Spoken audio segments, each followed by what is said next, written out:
Сәлем менің кішкентай достарым. Ағнабаттың ертегілер әлеміне қош келдіңдер. Бүгін сендерге Елнұр мен Айдахар қалай достасты деген ертегімді айтып берейін. Мұқият тыңдаңдар. Ертеде бір алыс өлкеде биік таулары бұлттарға жетіпті. Сол алыс таулардың қараңғы үңгірінде бір зұлым сиқыршы жалмауыз кемпір болыпты. Сол маңайдың барлығын өзінің сиқырымен қарап отыра алады екен.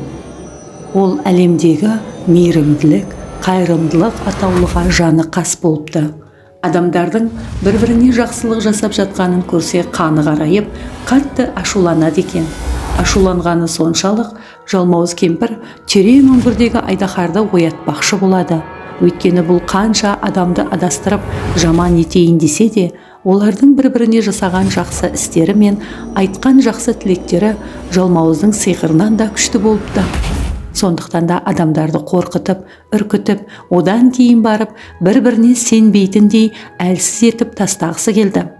Ол қара түннің қараңғылық көлеңкесі мен өзінің өкпе реніш қызғаншақтығымен барды да сиқырлы сөздерін айтып, Айдахарды оятып, босатып алды. Ол үлкен қап-қара қалың жездей қабыршақтармен қапталған, көздері шоқтай, аузынан от шашқан сұмдық қорқынышты Айдахар еді. Ол аспанға көтерілісімен от шаша арқырап, бар даусымен жан-жағын жердің бетінің бәрін селк еткізді. Адамдар қорыққаннан әуелгіде қашуға да мұршалары келмей қатып қалды. Айдахардың от шашқан жерінің бәрі ләзде отқа оранып, күлі көкке ұшып жатты. Адамдар я үйлеріне, я орманға ма, әлде суға ма қайда тығыларын білмей қатты қорықты. Адамдардан береке кеткеніне қуанған мыстан кемпір өз үңгірінде мәз болып өлең айтып жатты. Ал Айдахар болса, өзі көтеріп кеткен өгізше мен тайыншаны жеп, қарнын тойғызып ұйықтап қалды. Осы кезде бұл өлкенің адамдары, бұл жалмауыз Айдахар енді малды тауысып, адамдарға да бас салып, тірі жан қалдырмас. Егінді болса өртеп кетті. Бізге бала шағаның амандығы үшін басқа жаққа көшіп кету керек деді. Сөйтіп барлығы көшу керек деп шешім қабылдағанда, бір жас бала орнынан тұрып, бәрін өзіне қаратты. Ол баланың есімі Елнұр еді. Ай, ағалар, халқым, естеріңді жинаңдар. Бұл жерді тастап көшіп кеткенмен, біз қашып кетсек, мына жерді жайлап болған соң, басқа көршілес мекендерге де бас салады ғой бұл Айдахар. Басқа амалын табайық та. Бұрын біздің ауызбіршілігіміз бен татулығымыз мықты еді ғой.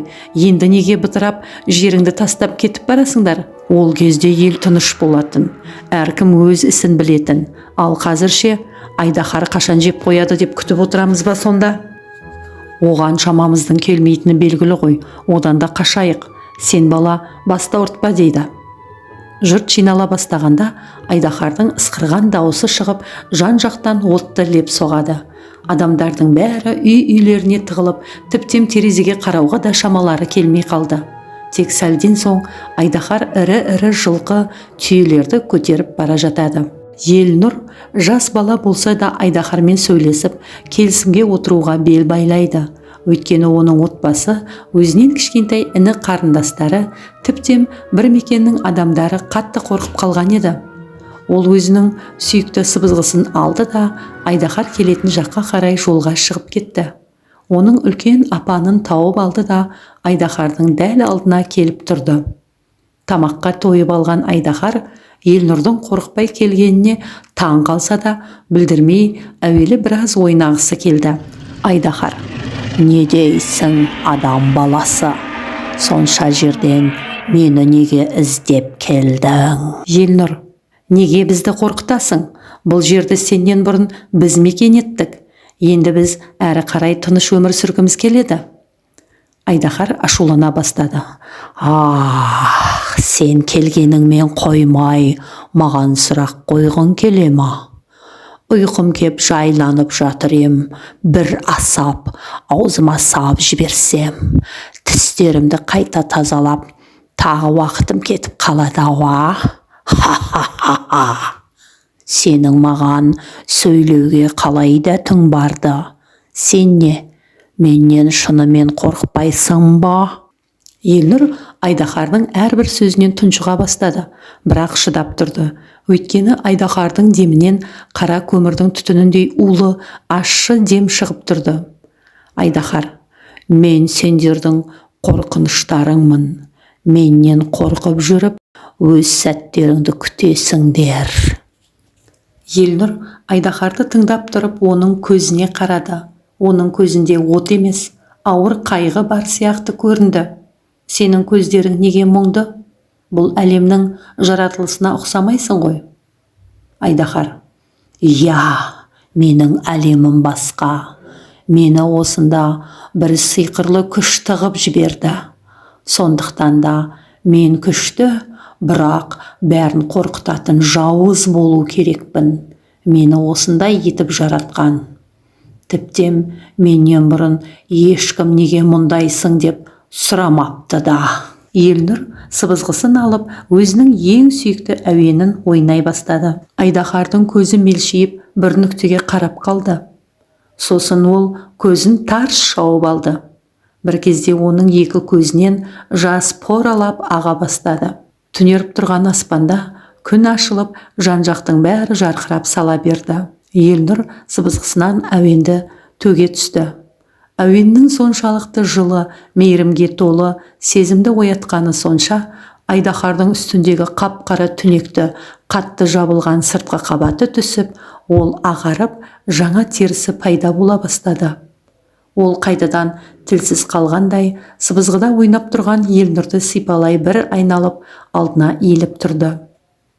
Менің жүрегімді жылтқанда, жібіткенде бұл не деген саз еді. Мен мұндай сиқырды бұрын соңды көрмеппін. Енді адам деген жаратылысқа адал қызмет етсем болады ма? Деді. Осылайша екеуі достасып та алды. Елнұр Айдаһарға отырып алып, өзінің мекеніне келді. Адамдар бұрынғыдан да бетер таң қалысты. Енді ол Айдаһар барлығымен қоштасты да, оларға алыстан қорғаушы бола алатынын білдірді. Осының бәрін көріп, байқап отырған жалмауыз мыстан үңгірінен шығып алып қашпақшы болады. Айдаһар болса, құйрығымен үңгірдің аузын бір ұрып бекітіп, енді оны ешкімге зиян жасай алмайтындай ғып қамап тастайды. Содан бері бұл өлкенің адамдары бейбіт өмір сүруді үйреніпті.